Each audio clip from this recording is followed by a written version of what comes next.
pensando muito, né, crendo muito que Deus tem preparado algo para esse tempo, não só nessa igreja. Quando eu falo assim, há algo novo de Deus vindo, irmãos, não é só nessa igreja, é sobre a sua igreja no Brasil. Amém? Amém, gente? Vocês estão me ouvindo aqui? Me dê sua atenção de presente um pouquinho, tá? Quando eu falo assim, cara, tem alguma coisa acontecendo, Deus está fazendo algo, não é só sobre essa igreja, é sobre o Brasil.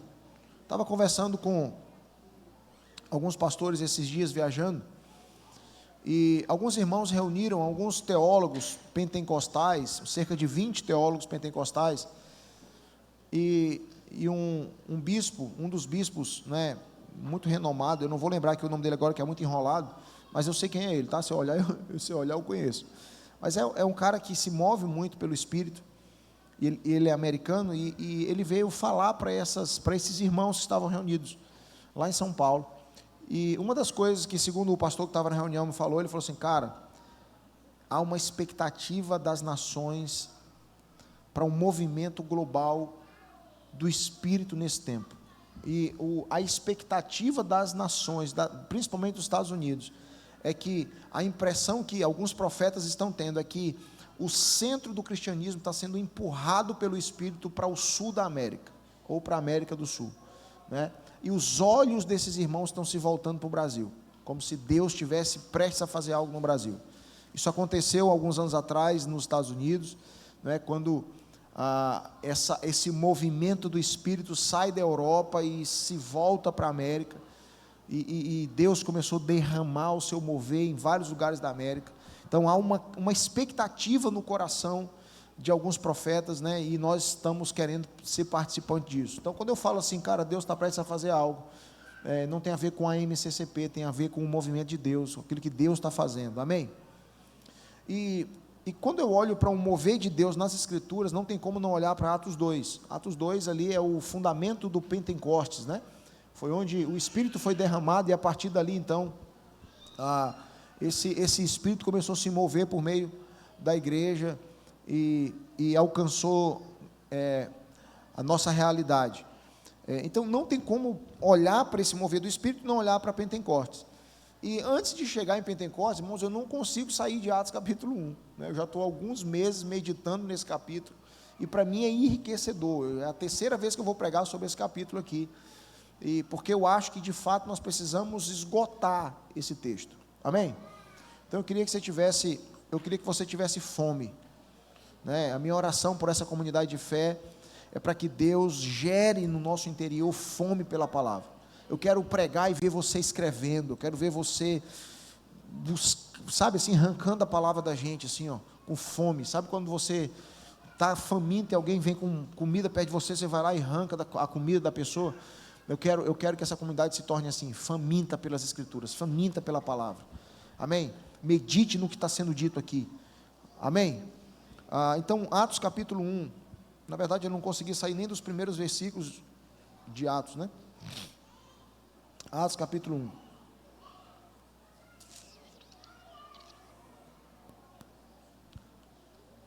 Versículo 1 diz assim, ó, no meu primeiro livro, ou no meu livro anterior, Teófilo, escrevi a respeito de tudo que Jesus começou a fazer e ensinar, até o dia em que foi elevado aos céus, depois de ter dado instruções por meio do Espírito aos seus apóstolos que havia escolhido. Depois do seu sofrimento, Jesus apresentou-se a eles com muitas provas indiscutíveis de que estava vivo, aparecendo-lhes por um período de 40 dias, nos quais falava acerca do reino de Deus. Amém? Pai, aqui está a tua palavra, nós queremos nessa noite dizer sim, amém, para a tua vontade. Queremos clamar para que o teu Espírito nos conduza, que nós possamos ouvir a tua voz, sentar aos teus pés e glorificar o teu nome, em nome de Jesus, amém? Irmãos, há um detalhe, eu falei domingo passado, sobre tudo que Jesus fazia e ensinava, e como que aquilo que ele ensinava, apontava para aquilo que ele estava fazendo, né? Os seus ensinos fortaleciam a sua vida, e a sua vida apontava para o seu ensino. E um detalhe importante no versículo 1, é que Lucas, ele não diz, observe isso, ele não diz apenas que ele escreveu o que Jesus ensinou. Porque ele poderia dizer assim, olha, lá no meu primeiro livro, ele está se referindo ao seu evangelho, o evangelho de Lucas, eu escrevi tudo que Jesus ensinou, tudo que ele fez, mas não. Ele afirma que o seu primeiro registro, que aquilo que ele registrou no evangelho, fala sobre o que Jesus começou a fazer e a ensinar. Então essa palavra começou aqui, ela traz uma nova perspectiva sobre o que a gente precisa entender do texto. Amém? Porque não, ele não fala só do que ele fez e concluiu. Não, ele fala só do começo da sua obra. Então, essa única palavra, para mim aqui, é uma chave. Essa palavra começou, é uma chave de compreensão do texto. E eu vou te explicar por quê. Porque no Evangelho de Lucas, no seu Evangelho, ele registra o que Jesus começou a fazer. E aqui ele está dizendo assim, Teófilo, o que eu escrevi para você lá atrás, o primeiro tratado que eu te mandei, ele falava do começo da obra. Agora, Atos, eu estou registrando aquilo que ele continua fazendo. Amém? Lembrando que Jesus aqui, ele havia passado pela cruz, não é? Lucas já, tipo assim, olha, ele já foi, ele já ressuscitou, ele já foi assunto aos céus. E ele está escrevendo para alguém a respeito do que Jesus continuava fazendo. Irmão, Jesus já estava no trono com o Pai. Ok? Amém? Ele não estava mais ali, pessoalmente. Ele já tinha ido. Ele já estava sentado à destra do Pai Todo-Poderoso. Mas Lucas está dizendo que, apesar de não estar mais presente fisicamente, ele continuava fazendo. Ele continuava agindo. Então é como se ele estivesse dizendo assim, ó, lá no Evangelho, eu registrei o que ele começou a fazer. Aqui eu quero que você fique sabendo o que ele continuou fazendo. Eu quero que você fique sabendo que Jesus, apesar de não estar mais presente fisicamente, ele continua agindo, ele continua ativo, ele continua fazendo. Amém? Irmãos, eu queria só que você, se você puder, segurar um pouquinho o teu guri aí, só para não tirar aqui a nossa concentração. O que Lucas está ensinando aqui? Presta atenção nisso. Ele está ensinando que a ascensão de Cristo, o fato de Jesus ter subido, não é? Adentrado os céus de uma vez por todas, não marcou o encerramento do seu ministério terreno. Não marcou o encerramento do ministério de Cristo. O fato dele ter sido assunto aos céus, marcou uma transição, é uma nova etapa da obra de Cristo. Ele está dizendo assim, olha só, ele não está mais aqui, ele já foi, mas ele continua ativo, a obra dele continua. Está aqui comigo, irmão? A obra dele continua acontecendo. Então, durante o seu ministério terreno, Jesus, ele realizou a missão do Pai em seu corpo físico, por meio do seu corpo físico. Agora, exaltado à direita do Pai Todo-Poderoso, ele continua exercendo a sua missão, ele continua exercendo o seu domínio, o seu senhorio. O que Lucas está dizendo é que esse Jesus, que está sentado à destra do Pai Todo-Poderoso, continua ele estava dando continuidade à sua missão, mas agora, por meio do Espírito que habita em seu corpo, que é a igreja. Amém? Tudo que nós estamos fazendo aqui, irmãos, como igreja, tudo que você viu aqui, tudo que nós ainda iremos fazer como missão, os lugares que nós iremos tocar, As missões que iremos desenvolver não tem a ver com uma obra pessoal, com uma obra dessa casa, tem a ver com a obra do Cristo que está sentado à destra do Pai Todo-Poderoso. Amém? Ele continua fazendo, ele continua ativo. Então, o que Lucas está querendo deixar claro aqui, para o seu leitor, para todos nós, é que o verdadeiro protagonista do livro de Atos não são os apóstolos.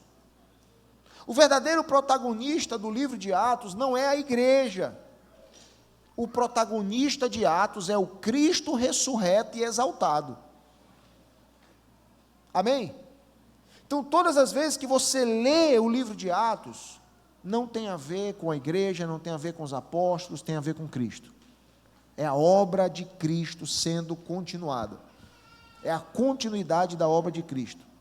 Então, no capítulo 2, no verso 33, é Ele que derrama o seu Espírito. É o Cristo que derrama o seu Espírito. Irmãos, no capítulo 2, no versículo 47, é Ele quem acrescenta aqueles que haveriam de ser salvos. É Cristo que confirma a pregação do Evangelho. É Cristo, irmãos, que dirige a expansão missionária. Não, Atos fala da obra missionária de Paulo. Não, Atos fala da expansão missionária da obra de Cristo por meio de Paulo. Vocês estão entendendo, irmãos? É Cristo que governa o seu povo a partir do céu.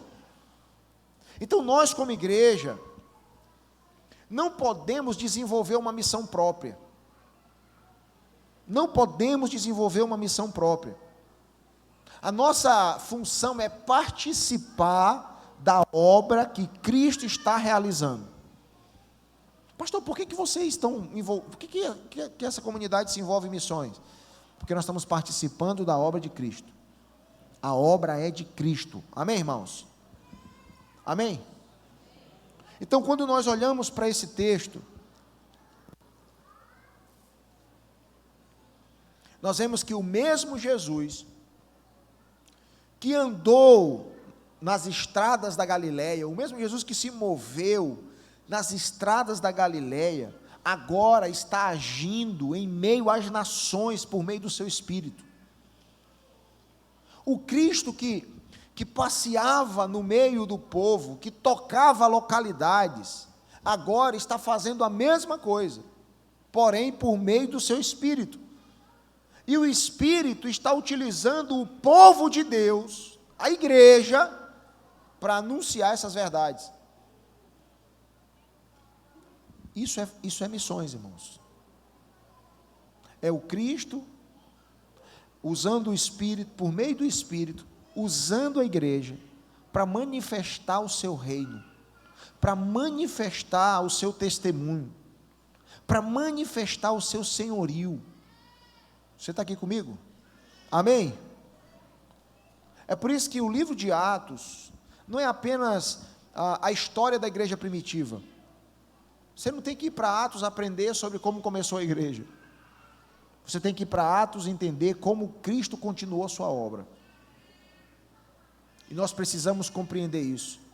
Porque senão, irmãos, nós vamos querer patentear a missão que estamos envolvidos. Nós vamos querer deixar nossa marca. Nós vamos dizer que é a nossa missão. Você está aqui comigo, querido? Amém?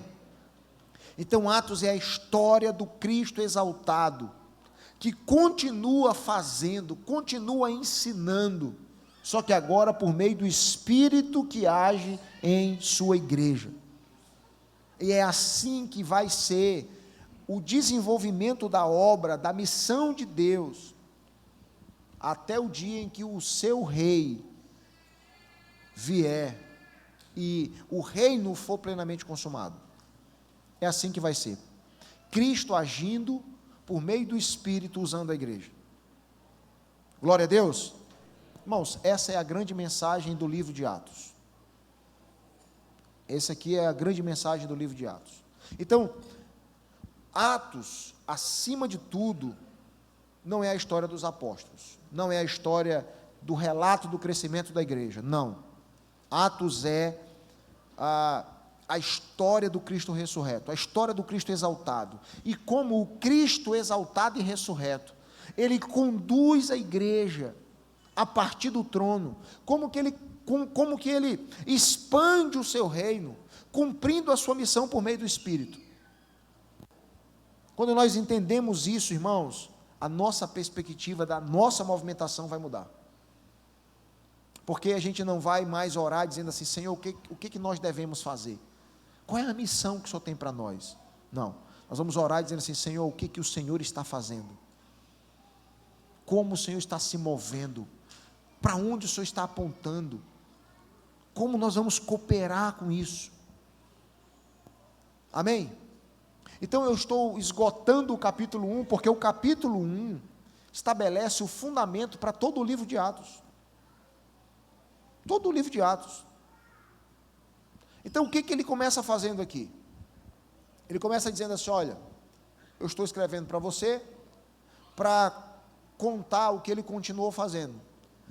Ó Teófilo, deixa eu te falar uma coisa, a missão não parou porque Cristo morreu e ressuscitou e foi para o céu. Apesar de estar no trono do Pai, ao lado à destra do Pai Todo-Poderoso, ele continua ativo. Só que deixa eu te contar o que ele fez. Antes de ir, ele reuniu seus discípulos. E ele passou 40 dias ensinando os seus discípulos. Lucas está contando essa história para alguém. Ok?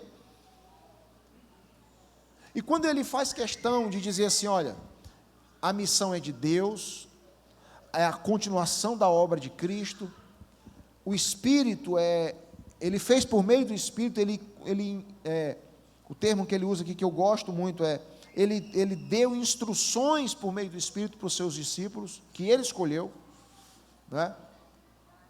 Mas antes de ir, ele reuniu os seus discípulos, e ele passou um tempo instruindo, ensinando. Antes da missão dele continuar, ele reuniu os seus discípulos para um tempo de instrução pessoal. Olha que coisa interessante, irmãos. Olha como isso é interessante. Antes de enviar os discípulos para dar continuidade à sua missão, Jesus faz o quê? Reúne os discípulos para um tempo de instrução, para ensinar para eles que antes da missão é necessário haver um ensino, é necessário haver uma instrução. Antes da expansão da sua missão, é necessário haver um tempo de preparação. Antes da ação, eles precisavam entender e depender do Espírito. Você está aqui comigo? Antes da igreja sair para testemunhar até os confins da terra, ela precisa compreender que a obra contínua de Cristo, ela é realizada pelo poder do Espírito de Deus por meio do seu povo. Então, essa é a base de tudo que acontece depois, a partir do capítulo 2. Ok? Aí ele reúne os seus discípulos e ele instrui os apóstolos, ele dá ordem aos apóstolos. Por que esse período foi tão importante? Por que é importante esse tempo de instrução? Porque, irmãos, a obra da redenção, entenda isso, que Cristo veio para realizar, ela estava consumada. Ele já havia passado pela cruz, sim ou não? Ele já havia vencido a morte, sim ou não? Sim ou não, gente? Sim. Então a obra estava consumada.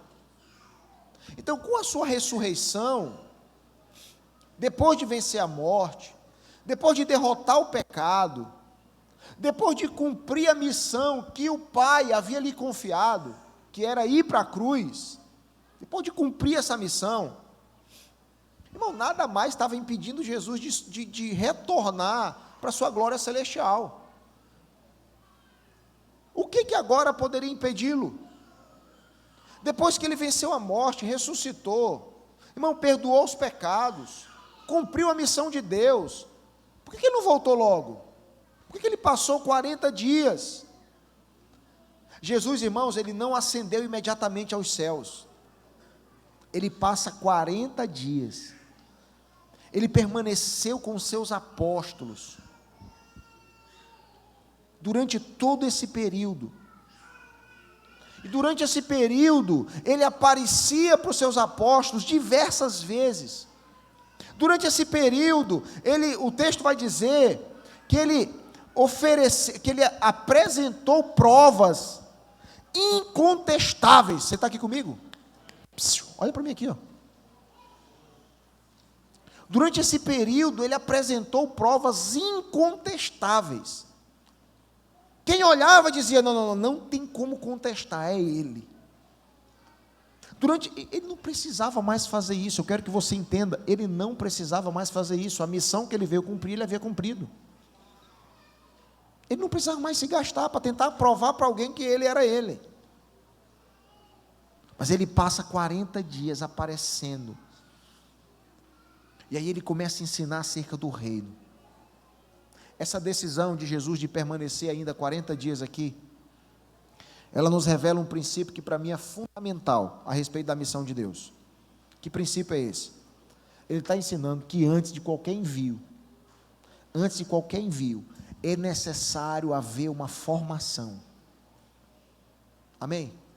É necessário, antes do desenvolvimento da missão, tem que haver o estabelecimento de fundamentos. E foi isso que ele ficou fazendo. Porque ele poderia enviar os caras andaram com ele 3 anos. Você acha que esses caras que andaram com ele 3 anos, que ouviram ele dizer assim, olha, eu vou, mas eu volto. Ó, eu vou ser humilhado, mas eu vou vencer a morte. Você acha que esses caras estavam entusiasmados? Depois de encontrá-lo, depois da cruz? Sim ou não? Claro que estavam, irmãos. Tu acha que esses caras, eles poderiam caminhar, lembrando do que Jesus havia ensinado? Sim ou não? Claro que poderiam. Mas, irmãos, Jesus está ensinando que nós não podemos ser enviados para cooperar com a missão de Deus. Nós não podemos ser enviados para esse mundo que precisa ser alcançado apenas com o entusiasmo da ressurreição. Cara, ressuscitou, vamos lá, agora é a hora, vamos nessa. Não. O entusiasmo da ressurreição não é suficiente. Nós não podemos ser enviados, eles não poderiam ser enviados apenas com a lembrança dos 3 anos de caminhada. Não, cara, não precisa mais nada. Jesus, pode ir para o Pai, está tranquilo. Não, 40 dias não precisa não, moço, pode ir aqui, a gente já resolve. A gente lembra de tudo. Nós estamos entusiasmados, vai dar certo. Não. Irmãos, que coisa, que princípio maravilhoso, presta atenção nisso. Antes de confiar a esses apóstolos a responsabilidade de testemunhar até os confins da terra, o Cristo ressurreto dedica tempo para consolidar as convicções dos seus apóstolos. O Cristo ressurreto, ele gasta tempo para corrigir a compreensão, para prepará-los para a nova etapa da história da redenção. Ele está dizendo assim, calma, ainda tem um período que a gente precisa formar vocês. Então, durante esses 40 dias, o que Jesus faz? Jesus reinterpreta a sua obra. Irmão, preste atenção nisso. Eu estou dando para você uma aula aqui hoje, amém? Amém, gente? Por isso que está chato assim, você não está nem aí. Preste atenção nisso. O que Jesus está fazendo? Durante esses 40 dias, nós temos aqui o Cristo ressurreto. E o Cristo ressurreto começa a trazer uma nova perspectiva. Ele está reinterpretando a sua obra à luz das Escrituras. O que ele está fazendo? Ele está mostrando aos apóstolos que a sua morte, a sua ressurreição, a sua exaltação, fazia parte do plano soberano de Deus. Ele está dizendo assim, olha, era necessário que isso acontecesse. Ele está deixando isso claro, irmãos. Ele está mostrando que era necessário que eles compreendessem, não só o que havia acontecido. Gente, vem cá, deixa eu reunir vocês. Deixa eu explicar para vocês, não só o que aconteceu. Vocês estão preocupados por causa da cruz, ressurreição, vocês estão espantados? Deixa eu dizer para vocês, não só o que aconteceu. Eu quero explicar também o significado, o porquê que aquilo aconteceu. E ele começa a fazer isso. Para nos ensinar que a missão do Cristo, ela não poderia ser construída sobre experiências emocionais. Irmãos, uma experiência emocional não é o suficiente para te manter dentro da missão de Deus. Porque as nossas emoções, elas oscilam. Um dia você está aqui dizendo que Deus te chamou, na hora que você chega lá, você fala, eu acho que eu me enganei. Pastor, tem como comprar minha passagem de volta aí? Você consegue entender isso, irmãos? Amém? Amém, gente? Então a missão do Cristo não pode ser estabelecida sobre experiências emocionais. A missão cristã, ela precisa ser estabelecida sobre uma compreensão, um entendimento, uma compreensão sólida da pessoa do Cristo. Irmãos, a missão que você precisa desenvolver precisa estar fundamentada na compreensão do que Cristo veio fazer nessa terra, porque Ele viveu como Ele viveu, porque Ele morreu como Ele morreu, porque Ele ressuscitou como ressuscitou, e o que Ele está fazendo agora, à destra do Pai Todo-Poderoso. É sobre esse entendimento que a missão que desenvolvemos precisa estar fundamentada. Sobre a pessoa do Cristo, sobre o reino de Deus e sobre a ação do Espírito. Irmãos, vai chegar uma hora que no meio da missão, que é somente o Espírito pode te sustentar. Estava conversando com o irmão esses dias. Tem coisas, irmãos, que é só o Espírito que pode ir dentro do seu coração. Estava falando para ele, falei, cara, eu não tenho um compromisso com as intenções das pessoas. Porque você pode estar passando para mim uma imagem, mas por dentro você ser outra pessoa. Eu não tenho como olhar o seu coração. Irmãos, tem coisas que é só o Espírito que vai trazer à luz. Tem que ser uma ação do Espírito. Tem áreas da sua vida que tem que ser uma ação do Espírito. Tem pecados que é o Espírito que tem que convencer você. Não adianta sentar comigo, com nenhum pastor aqui. É só o Espírito que vai convencer você. Tem missões que você vai desenvolver que é só o Espírito que vai te manter lá. Você está entendendo isso, irmãos? Então, a missão do Cristo não pode estar fundamentada nas nossas experiências emocionais. Ela precisa estar fundamentada na compreensão sólida de três coisas: a pessoa do Cristo, o reino de Deus e a ação do Espírito. Vou repetir para você. A missão que você está envolvido precisa estar fundamentada na compreensão de três coisas: a pessoa do Cristo, o reino de Deus e a ação do Espírito. Não sei como você vai conseguir pegar isso daí se você não está anotando, né? Provavelmente daqui a pouco você já esqueceu. Então esse período de preparação, esse período aqui de 40 dias, ele nos ensina, irmãos, que a missão, e quando eu falo da missão, eu falo de tudo isso que a gente está desenvolvendo. A missão do Cristo, ela exige convicções profundas, cara. Ela exige, irmãos, convicções que vão além da superfície. Deixa eu te falar uma coisa. Sabe o que me mantém fazendo o que eu estou fazendo há anos? É a convicção que eu tenho. Irmão, tem situações que eu vou conversar com a minha esposa, eu vou conversar com os meus amigos aqui de jornada, que eu não tenho como provar. Tipo assim, cara, nós vamos fazer isso. Irmão, é coisa de doido. Eu não tenho como provar, eu não tenho como dizer, cara, está aqui ó, a mensagem que Deus mandou para mim, deixa eu te mostrar aqui, ó, como se fosse uma mensagem de WhatsApp. Aqui, ó, Deus falou comigo aqui, ó. Não tem como provar. A única coisa que eu tenho é uma profunda convicção. E aí eu olho para eles e eu falo assim: vocês confiam em mim? Confio. Cara, vamos. Me acompanha na minha loucura. Porque o que nos mantém na missão, o que nos mantém envolvidos no que Deus está fazendo, é uma profunda convicção de que Deus está ativo no mundo.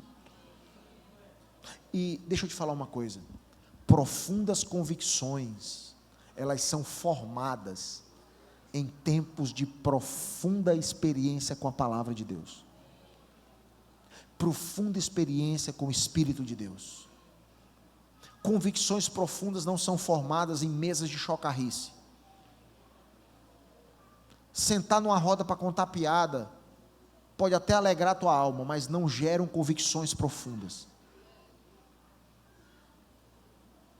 Não geram. Convicções profundas não são geradas em uma mesa de fofoca. Não são geradas ali. Convicções profundas não são geradas em ambientes hostis. Não. Convicções profundas são geradas em momentos de ensino e de oração, em momentos com a palavra e com o Espírito. Eu sei o que Deus vai fazer, e não é porque ninguém me contou, é porque o Espírito veio. Ontem, final da tarde, eu estou sentado na minha mesinha, tem um mapa assim na frente, e eu estou lá sentado. Viração do dia ali, 5 para 6 horas da tarde. Eu não tinha assunto para conversar com Deus, então eu fiquei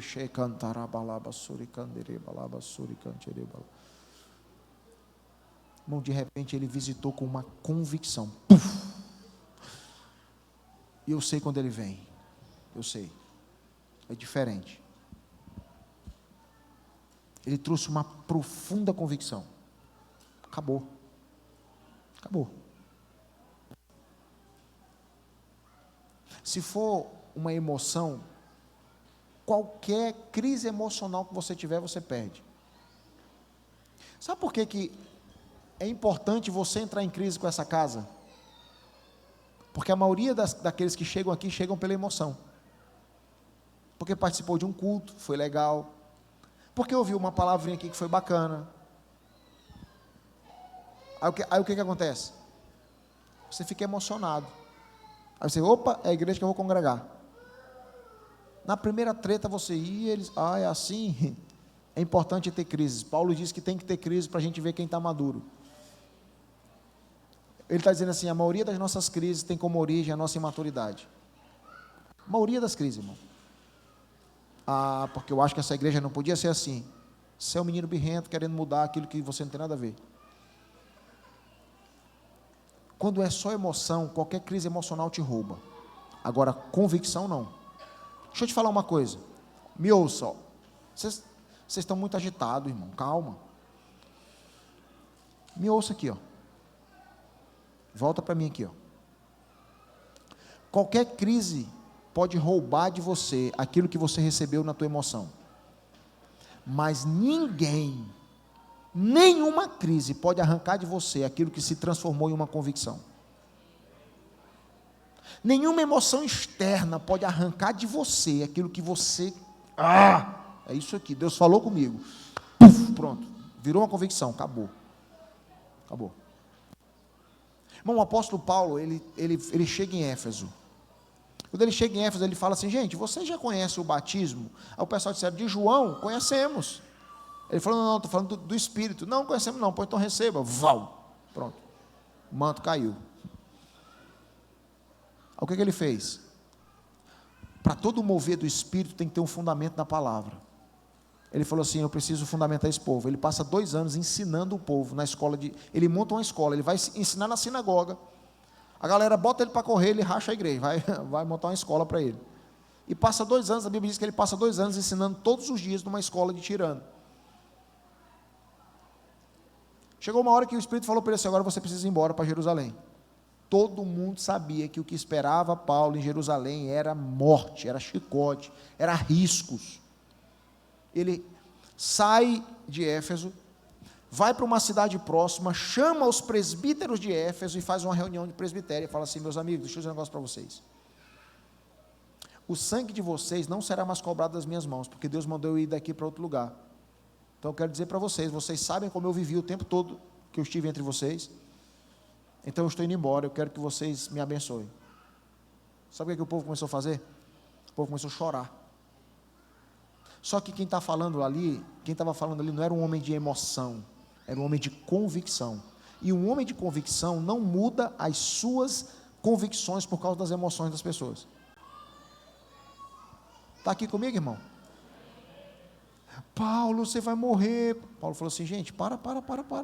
Vocês acham que as emoções de vocês vão mudar o meu destino? Não. O meu destino não é definido pelas emoções. Eu tenho uma convicção. Acabou. Pode parar. Dá um abraço aqui. Valeu, bate. É nóis, pô. Tem que ir embora. Acabou. Simples assim. Nos falta convicção, irmãos. Por isso hoje eu digo que Deus me mandou para cá. Amanhã Deus já mandou ir para outro lugar. Porque a gente vai se movendo de acordo com as nossas emoções. No dia que o culto está bom, Deus veio. No dia que o culto está ruim para mim, Deus não veio. No dia que eu canto uma música que eu gosto, foi uma bênção. No dia que não canta, eu não gosto. No dia que o pastor fala comigo, ele é um homem de Deus. No dia que não fala, ele virou Satanás. E assim nós vamos levando a nossa vida espiritual. Cheio de curva, irmão. As tempestades do lado de fora estão se transformando na tempestade do lado de dentro. Quando está tudo certo do lado de fora, está tudo certo do lado de dentro. Nós somos assim. No dia que eu olho o meu extrato bancário, que não tem R$1 na minha conta, aí Deus já não é mais fiel. Aí eu já trato mal minha esposa, eu já trato mal meus filhos, por quê? Porque eu sou um homem de conveniência, eu não sou um homem de convicção. E o homem de conveniência tem o seu coração definido pelas circunstâncias. Vou fazer uma pergunta para as esposas aqui. Você tem segurança no marido inconstante? Tem segurança? Lá no começo da minha jornada ministerial, quando eu fiquei 1 ano trancado num quarto orando, eu aprendi uma coisa com o Senhor. Tem coisas que eu não tenho a mínima ideia de como se resolve, mas eu preciso transmitir segurança para minha mulher. Acabou. Amor, a gente precisa dar cura para AIDS. Não, meu irmão, pode deixar que eu resolvo. Vira as costas, meu Deus do céu, como é que eu vou fazer isso? Sei mais nem para onde é que vai, irmão, sei nem para onde começar. Tem coisas que eu não sei nem como começar, mas eu só preciso gerar segurança nela. É assim, esposa, não é? Gente, você tem esposa aqui? É assim ou não é? Ou só acontece lá na minha casa? E o nosso papel como marido é gerar segurança nelas, e acabou. A gente tem situações que a gente não sabe como é que resolve, e a maioria delas a gente nem resolve, mas só o fato de olhar para ela e dizer assim: não, deixa comigo que eu resolvo, não se preocupe com isso não, pronto, acabou. Você nunca resolveu, mas pelo menos o coração dela está em paz, você gerou segurança. Isso é um marido, olha ele aí, ó, meu macho.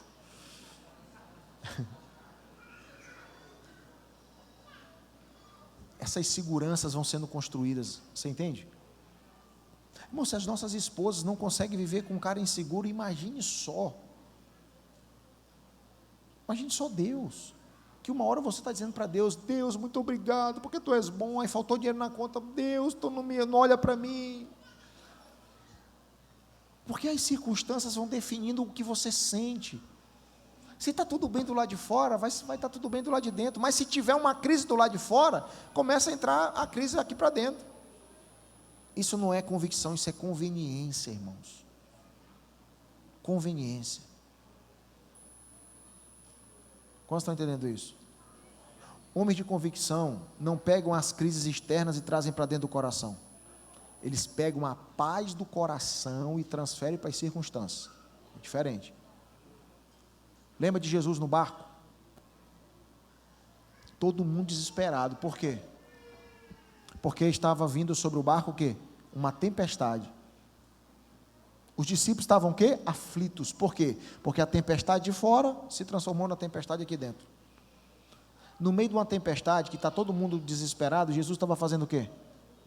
Tirando um cochilo, com a sua cabeça em cima de um travesseiro, de boa, sem E aí os caras vêm para aperrear a paz dele, o sossego dele. Jesus, tu não te importa, nós vamos perecer, cara. O barco vai afundar. Aqueles ali eram homens de conveniência. Cara, se tá ruim do lado de fora, como é que não está ruim aí dentro de ti, pô? Como é que você não se preocupa com essa situação? Um dia eu conversei com um irmão.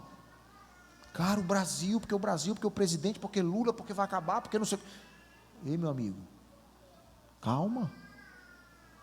Jesus não perdeu o controle do Brasil.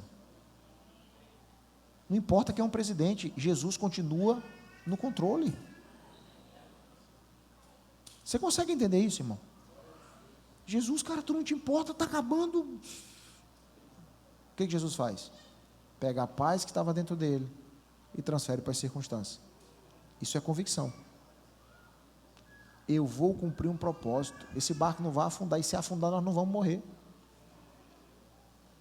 Você está aqui comigo? Paulo está fazendo uma viagem, irmãos, como um escravo, prestes a entrar em um navio. Aí o Espírito fala com ele: esse navio vai afundar. Se você está no saguão do aeroporto, para pegar um voo, se ouve a voz de Deus claramente, esse avião vai cair. O que você faz? Vai cair, mas você não vai morrer não, fique tranquilo, vou salvar todo mundo, mas vai cair. Você entra nele? Sim ou não? A não ser que você não tenha opção. A não ser que você seja um escravo. Paulo fala assim, Paulo ouve assim: o navio vai afundar. Ele está o quê? Algemado, como escravo. Então tá bom, vou ali. Para onde? Para dentro do navio que vai afundar. Ele não tinha opção, ele não podia escolher. Esse sou eu não tenho opção. Eu não posso mais escolher para onde ir, irmão. Você pode, igual uma irmã falou para a gente outro dia. Vocês não têm mais escolha. Eu até ainda tenho, agora você não, tem que viver isso aqui. Eu não tenho mais escolha, irmãos. Eu e minha casa não tenho mais escolha. Acabou para nós. É isso aqui, ou se não der certo isso aqui, acabou a vida, irmão. Não tem mais o que fazer. Sabe por que Paulo entrou naquele navio? Porque ele tinha convicção de um propósito. Cara, Deus falou conosco que nós vamos chegar em Roma. Mas vai afundar, não interessa, ele vai dar um jeito. Mas nós não vamos morrer. Profundas convicções precisam ser formadas no nosso interior, irmãos. Então Jesus não apenas envia os seus discípulos, o que ele faz? Ele gera essas convicções no seu interior. Depois disso aqui, você vê um Pedro, que antes estava diante de uma criada, dizendo assim: não conheço ele não, eu não sei nem quem é, não sei nem o nome dele não conheço não. Você está vendo esse cara olhar para uma autoridade de Israel e dizer assim: não, meu amigo, para mim cabe obedecer mais a ele do que você, se quiser matar, pode matar. Qual a diferença aqui? É que antes esse cara é um covarde. Depois dessa experiência com Jesus aqui, uma profunda convicção foi formada no seu interior: se tiver que morrer, eu morro. Pô, nós vamos te crucificar. Fala o seguinte: me bote de cabeça para baixo, piora. Eu não sou nem digno de morrer como ele. Um cara que não queria morrer. O que aquela criada ia fazer com Pedro? Uma criada, dar uma vassourada nele, era? Esse cara está diante das autoridades dizendo: pode crucificar, não tem problema, eu sei que o meu Redentor vive. Pode arrochar, pode apertar a corda, sem problema nenhum. Não tenho mais problema com isso. A gente desiste das coisas porque nós não temos convicção, irmãos. Então Jesus fala assim: não dá só para enviar, é preciso formar essa convicção no interior deles. Momentos como esse são necessários. Então, a prioridade da missão não é enviar pessoas, a prioridade da missão é formar pessoas. Porque se você não for formado e for enviado, no dia que você estiver cumprindo a missão, que entrar numa crise emocional, você recua. Recua na hora. Você recua na hora. Então, antes de confiar uma missão, o que Jesus faz? Ele fortalece a fé dos seus apóstolos. Antes de entregar essas responsabilidades, ele estabelece um fundamento. Vocês vão construir a partir desse fundamento. Irmão, esse princípio continua válido para nós hoje. Esse princípio precisa continuar válido para a igreja. Deixa eu te falar uma coisa. Amanhã nós vamos ter uma reunião para todos aqueles que são membros dessa casa, que desejam se envolver no serviço dessa casa. E você que vai se aproximar pela primeira vez para tentar servir ou para querer servir, você vai perceber. Talvez eu fale um pouco sobre isso amanhã. Você vai perceber que o serviço começa com a formação. Sabe por quê? Porque nenhum desejo... Irmão, nós estamos precisando de gente para servir. A gente poderia pegar o cabo e botar para servir. Mas nenhum desejo de servir nunca pode substituir a necessidade de ser formado primeiro. Está entendendo isso? Rapaz, eu estou aqui há 2 anos, toco, canto, tão bem. Por que esse povo não me usa? O cara já esquece que ele chegou reclamando que está vindo de um lugar que estava sendo usado. Geralmente é assim: não, pastor, cara, eu quero parar, quero ficar por aqui, porque assim, cara, eu estou vindo dali, cara, o cara só nos usou e tal, então assim, eu queria... Não, meu irmão, tá bom. 2 anos depois, o cara vai reclamar: vocês não vão me usar? Uai, mãe, não é ruim ser usado? Você está reclamando que quer ser usado? É porque esse período nós precisamos desse processo de formação. Deixa eu te falar uma coisa. O zelo, pastor, eu tenho um zelo pela casa de Deus. O zelo, por si só, o zelo não sustenta uma vida de testemunho. Não sustenta. A missão de Deus, ela requer homens e mulheres que conheçam as Escrituras, irmãos. Profundo nas Escrituras. A missão de Deus requer homens e mulheres que conheçam o Evangelho. Só o zelo não é suficiente. Não, é porque os evangelistas da casa aqui estão mudando essa realidade. Mas no começo, evangelista era aquele cara que abria a Bíblia, se converteu 50, pronto, bota para dentro. Não quero nem saber, o negócio Bíblia com o mestre, deixa o mestre para ensinar lá, eu sou evangelista, meu negócio é alma. Trabalha no cemitério, irmão, vai se torna espírita. Mexer com alma, vai uma macumba, sei lá, para algum lugar. Seu negócio é a palavra, querido. Irmão, um evangelista que não é bíblico, irmão, o fruto não vai permanecer. Não, eu tenho zelo, mas deixa eu te falar uma coisa. Zelo por si só não sustenta uma vida testemunhando Cristo. Você precisa conhecer as Escrituras, você precisa compreender o Evangelho. Você precisa viver debaixo do senhorio de Cristo. Você precisa depender do Espírito de Deus. Só zelo não é suficiente. Precisamos nos submeter à formação. Ah não, pastor, é porque Deus tem pressa, irmão. A formação nunca atrasa a missão. Pelo contrário, a formação, ela fortalece a missão. Quanto mais submisso à formação, mais você estará fortalecendo a missão. Porque a formação torna a missão fiel. Amém? É a formação que torna você perseverante até frutificar. É a formação que faz isso. Então não existe uma verdadeira maturidade ministerial sem um período de preparação. Não existe. Cara, quando você vê alguém querendo pular a etapa da preparação, é menino empolgado.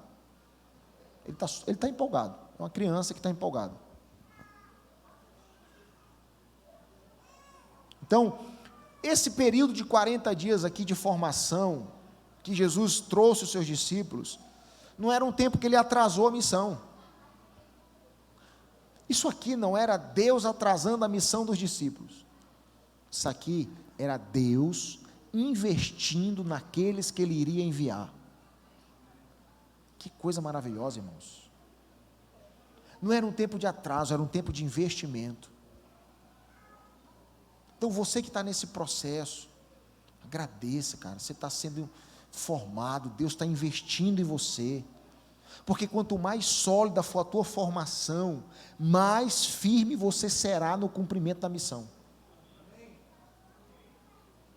Quanto mais sólida for a tua formação, mais difícil vai ser para as crises emocionais arrancarem você do desenvolvimento da missão. Gente, eu converso quase todo dia, essa semana mesmo, conversei com um missionário de Salvador. Adivinha? Crise. E por incrível que pareça, a maioria deles não começa com crise financeira. Começa com crise de convicção, crise de identidade. Cara, não sei o que eu estou fazendo aqui, perdeu o sentido. Acabou, irmão. Crise, crise, crise, crise. Porque não sangrou no treinamento. Não suou no treinamento. E quem não sua no treinamento vai sangrar no campo de batalha. Pode ter certeza disso. Escolhe onde você vai sangrar. Eu prefiro sangrar no treinamento. Se você não sangra no treinamento, você sangra no campo de batalha. Rapaz, o cara passou a espada aqui, cortou. Foi mesmo, foi, mas era o meu amigo que estava treinando. Pronto. Já sei como é que funciona. No campo de batalha eu vou para cima do meu inimigo, quem vai sangrar é ele. Para acabar já? Não, toca aí. Eu não vou perder essa viagem contigo, Garde. Eu vi aqui no canto de olho, eu falei, eu não perco não. Não, macho, vem, começa, vai. E se deixar aqui eu vou falar até amanhã mesmo.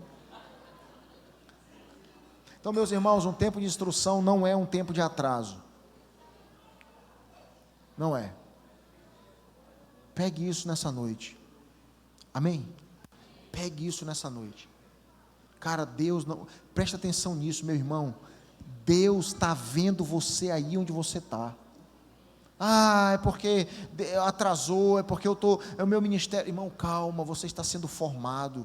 E no momento certo, por incrível que pareça, irmãos, no momento certo você vai fluir para a glória de Deus. É isso que Jesus está ensinando com esses 40 dias aqui. Vem cá, gente. Jesus, mas a gente viu tu fazer, a gente sabe. Não, calma, senta aqui, 40 dias sentadinho. Intensivo com Cristo ressurreto. 40 dias. Uma formação sólida. Sabe o que eu quero nessa comunidade de fé? Irmãos, uma reunião como essa para mim, não é só um momento onde você vem aqui para... Irmãos, é uma oportunidade de formação. Você está tendo nessa noite aqui uma aula. Amém? Você dá o título que você quiser. Teologia missional, teologia do Novo Testamento, o que você quiser chamar, você chama. Isso aqui é uma aula. Você nunca mais vai olhar para Atos do mesmo jeito. Para mim, uma reunião, a gente reuniu ontem com alguns líderes, formação, puf. Vamos ter uma devocional no escritório, formação. Para mim, toda reunião é uma oportunidade de aperfeiçoamento, não interessa qual é o propósito da reunião. Vamos decidir a cor da parede da igreja, senta aqui, deixa eu dizer um negócio para vocês, Jesus quando ia escolher a cor da parede, aí mete Cristo no negócio, formação, irmão. Toda reunião é uma oportunidade. Então Deus não apenas envia pessoas, Ele primeiro prepara essas pessoas. Para quê? Para que elas sirvam com fidelidade, para que elas sirvam com discernimento, para que elas sirvam com perseverança. Deixa eu te falar uma coisa, para a gente terminar. A fidelidade do teu serviço será a mesma fidelidade da tua formação. Se você não foi fiel enquanto estava sentado aí aprendendo, você não vai ser fiel quando estiver aqui ensinando. Não, eu boto meu celularzinho aqui, minha Bíblia está aqui, boto meu celular debaixo do braço, vou lá, assisto meu culto de boa, depois vou para minha casa. Na hora que Deus me usar, irmão, se você não absorve, se você não é fiel, se você não valoriza o que está sendo liberado sobre sua vida, você não vai ter autoridade para liberar sobre a vida de ninguém. Escreva isso. A fidelidade do teu serviço será a mesma fidelidade da tua formação. Se você não foi fiel na formação, você não será fiel no desempenho da missão. Não será, não tem jeito.